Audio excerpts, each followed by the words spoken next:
नमस्कार। भजन संहिता अध्याय 78 पद 4।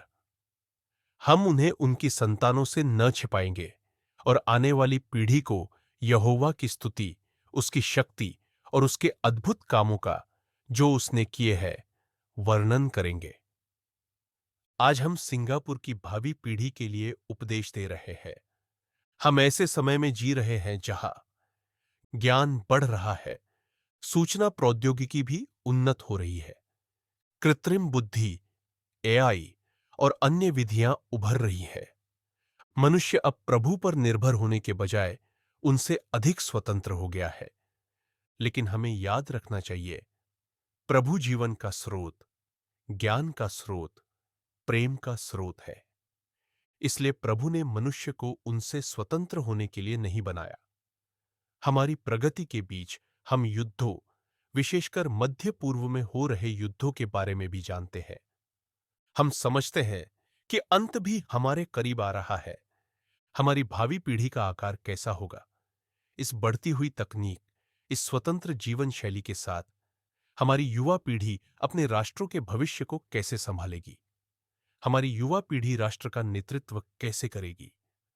हम अपने प्रभु में विश्वास करते हैं, जिन्होंने लाल सागर को खोला, इसराइलियों के बच्चों के लिए 40 वर्षों तक मन्ना प्रदान किया, यहोशू की तरह विश्वास से चलते हुए, जिसने यहोशू को यरीहो पर विजय प्राप्त करने, प्रतिज्ञात भूमि पर अधिकार करने और यहां तक कि सूर्य को स्थिर रहने की आज्ञा देने में सक्षम बनाया।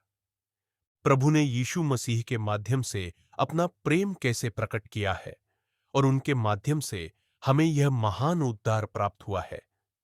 हम प्रतिदिन जानते हैं कि आत्माएं प्रभु के राज्य में जुड़ती है। प्रभु ने हमें राष्ट्रों के लोगों को शिष्य बनाने के लिए सारा अधिकार और शक्ति दी है। इन अंतिम दिनों में जैसे जैसे प्रकाशित वाक्य की पुस्तक सामने आ रही है, प्रभु युवा पीढ़ी का उत्थान कर रहे हैं। मेरा मानना है कि प्रभु का अभिषेक हमारी युवा पीढ़ी पर एक बहुत ही विशेष तरीके से होने वाला है। वे सत्य के भूखे हैं। वे ज्यादा रीति रिवाज या परंपराएं नहीं चाहते, बल्कि वे परिणाम चाहते हैं। और इसीलिए हम जानते हैं कि प्रभु इन दिनों एक सेना खड़ी कर रहे हैं और वह अपनी कलीसिया पर भविष्य सूचक और अलौकिक शक्तियां उंडेलना शुरू करेंगे। मलाकी यह भी कहते हैं, अंतिम दिनों में वह एलिय्याह को जिलाएगा और पिताओं को पुत्रों के पास और पुत्रों को पिताओं के पास ले आएगा।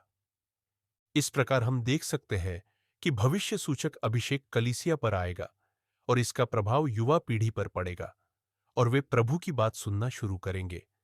इस अगली पीढ़ी को वास्तव में एक सफलता मिलेगी और प्रभु एक भविष्य सूचक समूह खड़ा करेंगे जो उनके वचन को सही ढंग से सुनेगा, जिससे वे प्रभु की इच्छा के अनुरूप खुद को ढाल सकेंगे और अपने कार्यों को पूरा कर सकेंगे। हमारी युवा पीढ़ी को कर्मकांड पसंद नहीं है, लेकिन वे प्रभु की शक्ति को क्रियान्वित होते देखना चाहते हैं। अंतिम दिन का पुनरुत्थान व्यक्तिगत पवित्रता के उद्गम स्थल से प्रवाहित होगा।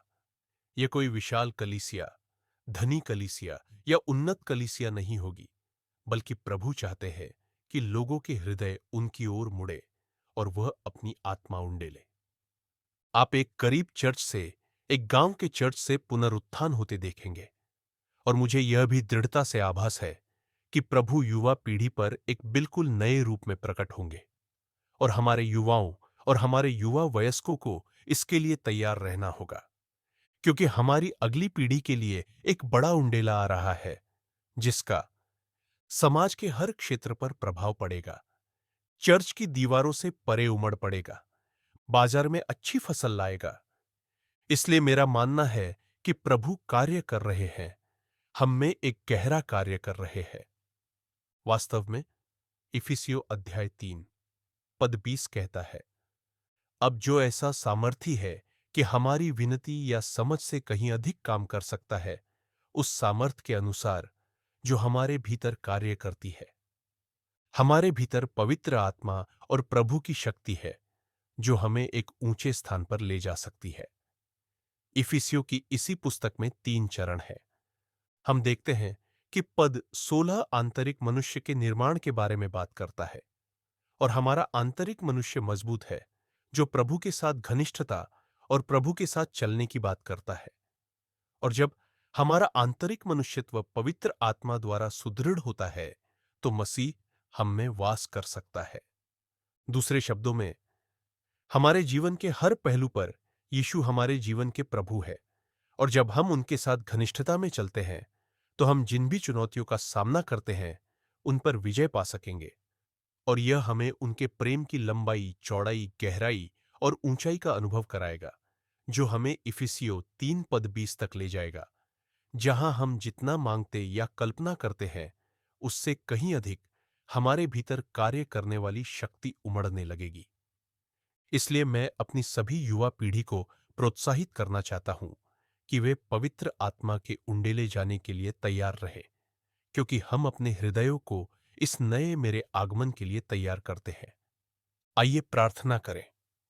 स्वर्गीय पिता, हम युवा पीढ़ी के लिए प्रार्थना करते हैं कि वे प्रभु को व्यक्तिगत रूप से अनुभव करें, प्रभु के साथ उनका एक घनिष्ठ निरंतर प्रेम संबंध हो और वे प्रभु को व्यक्तिगत रूप से अनुभव करें, क्योंकि हम जानते हैं कि इन अंतिम दिनों में जो लोग प्रभु के साथ सही राह पर चल रहे हैं उन पर पवित्र आत्मा की वर्षा होगी।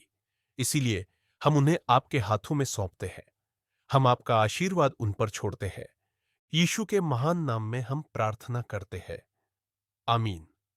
प्रभु आपको आशीर्वाद दे।